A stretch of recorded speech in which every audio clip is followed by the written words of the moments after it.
नमस्ते, मेरा नाम है अभिनय आकाश और आप देखना शुरू कर चुके हैं प्रभा साक्षी का खास कार्यक्रम मोस्ट रिलायबल इंफॉर्मेशन यानी एमआरआई।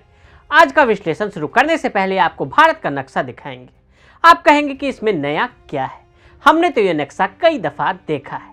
तो बता दें कि इस देश के नक्शे के स्वरूप में आने की कहानी कई किरदार और जद्दोजहद से होकर गुजरी है। देश आजाद हुआ, पंक्तियां, लाइनें, विभाजन रेखाएं खिंच गई, इधर भारत और उधर पाकिस्तान। लेकिन तब तक देश रियासतों में बटी थी। इन रियासतों को भारतीय यूनियन के साथ लाने की और एक पूरा नक्शा बनाने की जरूरत थी। इस नक्शे को रूप देने का काम एक दिन में नहीं हुआ। ऐसा नहीं हुआ कि एक रोज मुल्क आजाद हुआ और हमने लाइनें खींचनी शुरू कर दी। कुछ प्रांत तो ऐसे भी थे जिनके भारत में विलय के लिए 2 से 3 दशक तक लग गए। ऐसा ही एक राज्य सिक्किम था। 16 मई 1975 को सिक्किम भारत संघ का 22वां राज्य बना, जबकि कई आधुनिक कथाओं में नामग्याल राजवंश के तहत भारतीय राज्य का दर्जा प्राप्त करने की वास्तविक कहानी 1970 के दशक के करीब शुरू होती है। विशेषज्ञों के अनुसार केवल 1640 के दशक की घटनाओं का पता लगाकर ही समझा जा सकता है, जब नागपाल शासन था। नामग्याल शासन के दौरान हमले पहले चोग्याल फुटसोंग नामग्याल से शुरू होकर नामग्याल राजवंश से 1975 तक सिक्किम पर शासन किया। एक समय पर सिक्किम के राज्य में चुम्बी घाटी और दार्जिलिंग शामिल थे। 1700 के दशक की शुरुआत में इस क्षेत्र में सिक्किम, नेपाल, भूटान और तिब्बत के बीच संघर्षों का लंबा दौर देखने को मिला, जिसके परिणाम स्वरूप सिक्किम की क्षेत्रीय सीमाएं सिकुड़ गई। जब अंग्रेज आए तो भारतीय उपमहाद्वीप में उनकी विस्तार योजना में हिमालयी राज्यों को नियंत्रण करना शामिल था। इस बीच नेपाल राज्य ने अपने क्षेत्र का विस्तार करने के अपने प्रयासों को जारी रखा। इसके परिणाम स्वरूप एंग्लो नेपाली युद्ध नवंबर 1814 से मार्च 1816 तक हुआ, जिसे गोरखा युद्ध भी कहा जाता है। यह युद्ध गोरखाली सेना और ईस्ट इंडिया कंपनी के बीच लड़ा गया। भारतीय उपमहाद्वीप के रणनीतिक रूप से महत्वपूर्ण पहाड़ क्षेत्र के लिए दोनों पक्षों की महत्वाकांक्षी विस्तार योजना थी। 1814 में सिक्किम ने नेपाल के खिलाफ युद्ध अभियान में ईस्ट इंडिया कंपनी के साथ गठबंधन कर लिया। कंपनी ने नेपाल द्वारा 1780 के युद्ध में छीने गए क्षेत्रों को जीतकर सिक्किम को दे दिया। परिवर्तन का दौर। सिक्किम के इतिहास में एक महत्वपूर्ण मोड़ ब्रिटिश भारत के एक सिविल सेवक जॉन क्लाइड वाइट की नियुक्ति के बाद आया, जिसे 1889 में सिक्किम का राजनीतिक अधिकारी नियुक्त किया गया था, जो मार्च 1861 में हस्तांतरित त्युमलंग की संधि के तहत एक ब्रिटिश संरक्षक थे। ARM विश्वविद्यालय अमरावती में उदार कला विभाग में सहायक प्रोफेसर डॉक्टर उगेन भोटिया ने इंडियन एक्सप्रेस से बात करते हुए कहा कि इस घटना को लेकर अंग्रेजों ने सिक्किम में नेपाली प्रवास को प्रोत्साहित किया और वह वास्तव में सम्राट की सहमति से नहीं हुआ। नामग्याल सम्राट अंग्रेजों द्वारा लिए गए निर्णयों को आलोचना नहीं कर सकते थे, लेकिन शासक ने नेपाली प्रवासियों के राज्य में सामत के बारे में शिकायत की। सम्राट बौद्ध था और सिक्किम एक बौद्ध राज्य था। सिक्किम में नेपाली प्रवासी आबादी बढ़ रही थी। उनकी संख्या में वृद्धि का मतलब बौद्ध साम्राज्य में जनसांख्यिकी बदलाव होता। इन सब के बीच अंग्रेजों द्वारा मोरांग प्रदेश में कर लागू करने के कारण सिक्किम और अंग्रेजी शासन के बीच संबंधों में कड़वाहट आ गई।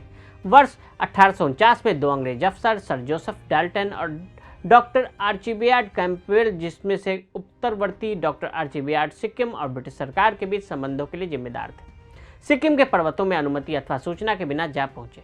इन दोनों अफसरों को सिक्किम सरकार द्वारा बंदी बना लिया गया। नाराज ब्रिटिश शासन ने हिमालयवर्ती राज्य पर चढ़ाई कर दी और इसे 1935 में भारत के साथ मिला लिया। इस चढ़ाई के परिणाम वर्ष चोगवाल ब्रिटिश गवर्नर के अधीन एक कठपुतली राज्य बनकर रह गया। 1947 के बाद का परिदृश्य। भारत की आज़ादी के वक्त सिक्किम एक अलग रियासत हुआ करता था। 1947 में सरदार पटेल चाहते थे कि बाकी रियासतों की तरह सिक्किम को भी भारत में विलय करा लिया जाए, लेकिन पंडित जवाहरलाल नेहरू को उस वक्त चीन की फिक्र थी। इंदिरा गांधी द्वारा अपने सहायक PN धर को जिक्र किए गए वाकया के अनुसार नेहरू चीन को लेकर रिश्तों में सावधानी बरत रहे थे। उन्हें लगा कि अगर वो सिक्किम के मामले में रियायत देंगे तो चीन तिब्बत पर आक्रमण नहीं हुआ, लेकिन उस समय के भू राजनीतिक परिवर्तन ने सिक्किम को नाजुक स्थिति में डाल दिया। 1949 में तिब्बत पर चीन के आक्रमण और पूरे राज्य के इतिहास में सिक्किम पर नेपाल के हमलों को उन कारणों के रूप में उद्घोषित किया गया जिसकी वजह से राज्य को एक शक्तिशाली सहयोगी के समर्थन और संरक्षण की आवश्यकता थी, और वो ताकतवर संरक्षक भारत से बेहतर भला कौन हो सकता था।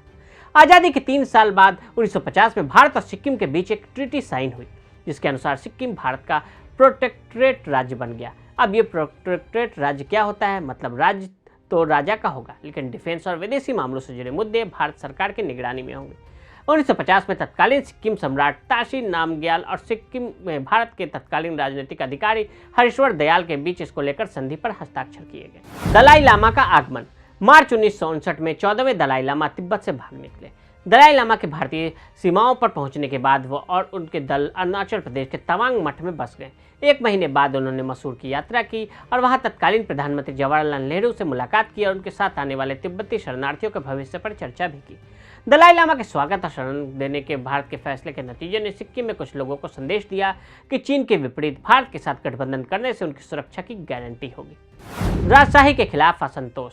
1950 और 1970 के बीच की अवधि ने सिक्किम में बढ़ते असंतोष को जन्म दिया। मुख्य रूप से बढ़ती असमानता और सामंती नियंत्रण के कारण राजशाही के खिलाफ लोगों में गुस्सा था। दिसंबर 1947 में राजनीतिक समूह एक साथ आए और सिक्किम राज्य कांग्रेस का गठन किया, एक राजनीतिक दल जिसने सिक्किम के भारत संघ के साथ विलय का समर्थन किया। 3 साल बाद सिक्किम नेशनल पार्टी का गठन किया गया, जिसे राजशाही और राज्य की स्वतंत्रता का समर्थन किया। 1973 में राजशाही विरोधी तेज हो गए, जिसके बाद शाही महल हजारों प्रदर्शनकारियों से घिरा हुआ था। सम्राट के पास नई दिल्ली से सहायता भेजने के लिए कहने के अलावा कोई विकल्प नहीं रहने के बाद भारतीय सैनिक पहुंचे। अंत में उसी वर्ष चोग्याल भारत सरकार और 3 प्रमुख राजनीतिक दलों के बीच एक त्रिपक्षीय समझौते पर हस्ताक्षर किए गए। 1 साल बाद 1974 में चुनाव हुए, जहां काजी लहेंद्रुप दोरजी के नेतृत्व वाली सिक्किम राज्य कांग्रेस ने स्वतंत्रता समर्थक दलों को हराकर जीत हासिल कर ली।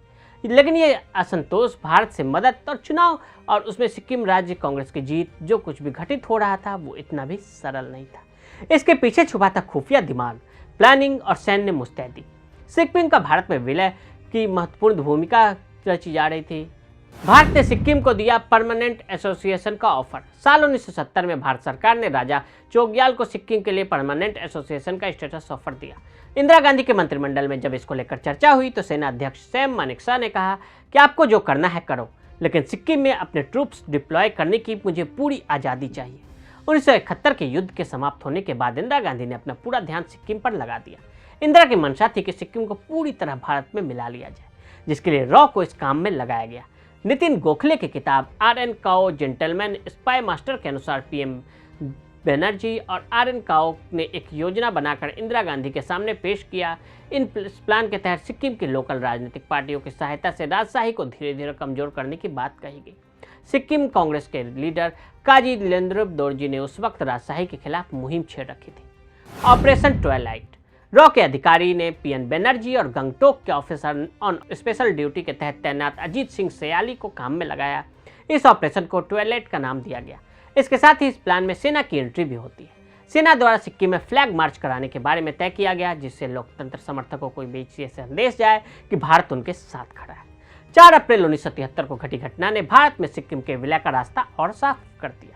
दरअसल जिस दिन राजा चोग्याल अपना 50वां जन्मदिन मना रहे थे, सड़कों पर राजशाही के खिलाफ विरोध प्रदर्शन हो रहे थे। इसी दौरान चोग्याल राजा के बेटे तेंजिंग राजभवन के रास्ते जा रहे थे। उन्हें प्रदर्शनकारियों ने बीच में ही रोक दिया। तब राजा के बेटे के गार्ड्स ने प्रदर्शनकारियों पर गोली चला दी, जिससे 2 लोगों की जान चली गई। राजशाही विरोधी पार्टी ने इसे बड़ा मुद्दा बताते हुए चक्का जाम कर दिया। अगले कुछ दिनों तक हिंसा, लूट का तांडव राज्य में देखने को मिला। मजबूरी में चोग्याल को भारत से मदद मांगनी पड़ी। 8 अप्रैल के दिन सिक्किम और भारत के बीच समझौता हुआ और भारत ने प्रशासनिक शक्तियां अपने हाथ में ले ली। एक अन्य समझौते के बाद राजा के पास केवल गार्ड्स और महल शेष रह गए।